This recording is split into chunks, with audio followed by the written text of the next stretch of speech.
from slave to prime minister, from prison to palace. This is the story of one of history's greatest financial managers. Joseph's journey from the pit to the pinnacle wasn't just a tale of survival, it was a masterclass in financial wisdom and strategic management.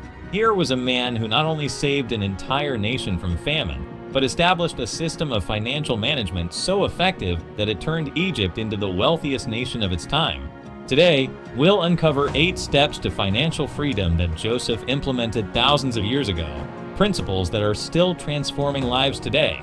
Joseph's story is unique in Scripture.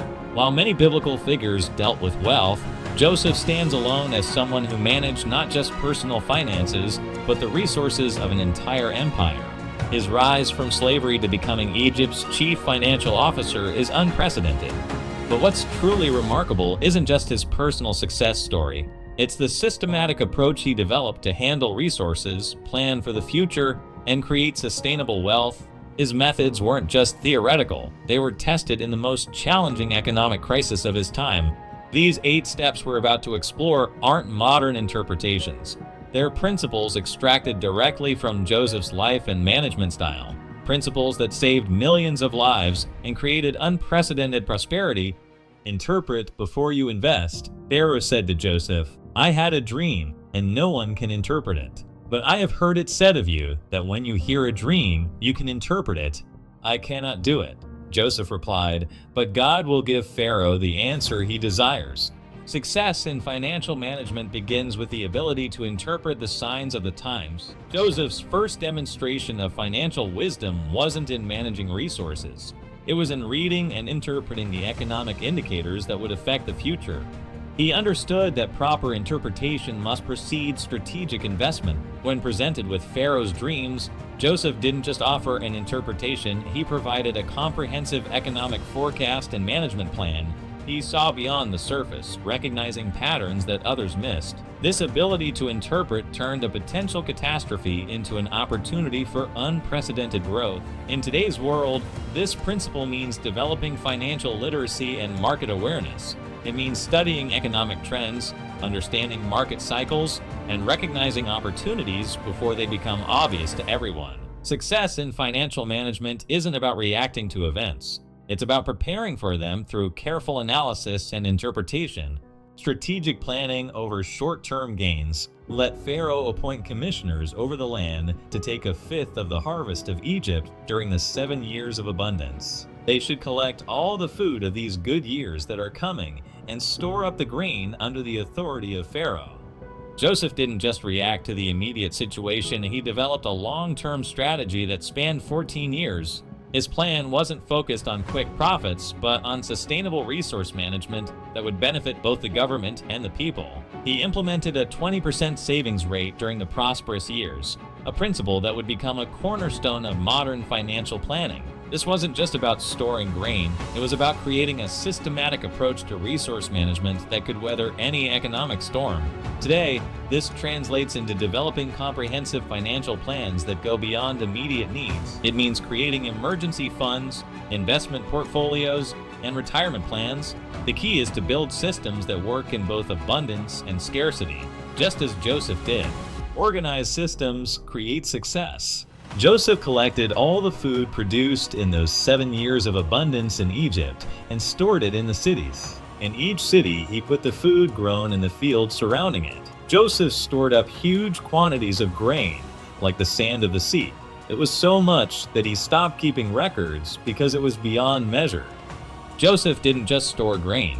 He created an entire infrastructure of storage cities with sophisticated systems for collection, storage, and distribution. His organizational skills turned a simple storage plan into a nationwide network of resource management. He established local storage facilities in each city, reducing transportation costs and risks. This decentralized approach ensured that resources were readily available where they were needed most. His systems were so efficient that the abundance exceeded their ability to measure it. In our modern context, this means creating organized systems for our finances, budgeting tools, automated savings, investment strategies, and clear record keeping. Success in financial management isn't just about having resources, it's about having systems to manage those resources effectively.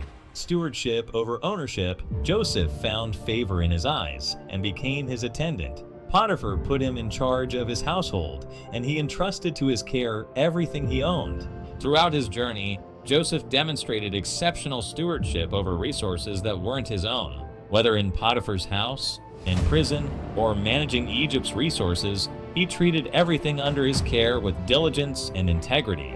His success wasn't built on what he owned, but on how well he managed what was entrusted to him. In every situation, even as a slave and prisoner, his stewardship abilities shone through, leading to greater responsibilities and trust. Today, this principle reminds us that true financial freedom isn't about ownership, but about stewardship. Whether managing personal finances, business resources, or other people's investments, the key is to develop a stewardship mindset that focuses on responsible management rather than mere possession. Integrity in financial dealings. No one is greater in this house than I am. My master has withheld nothing from me except you, because you are his wife. How then could I do such a wicked thing and sin against God?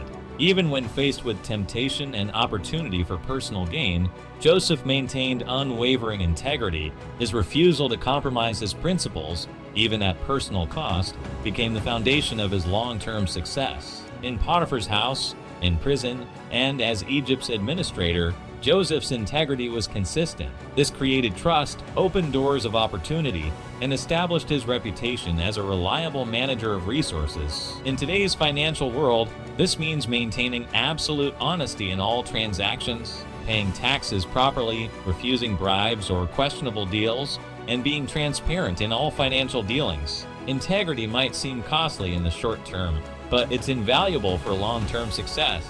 Adaptability in economic cycles. Joseph was 30 years old when he entered the service of Pharaoh, king of Egypt, and Joseph went out from Pharaoh's presence and traveled throughout Egypt. During the 7 years of abundance, the land produced plentifully. Joseph's genius lay in his ability to adapt his management style to different economic cycles. He didn't use the same approach for times of plenty and times of scarcity. Instead, he developed flexible strategies that could adapt to changing economic conditions. During the abundant years, he focused on collection and storage. During the lean years, he shifted to distribution and preservation.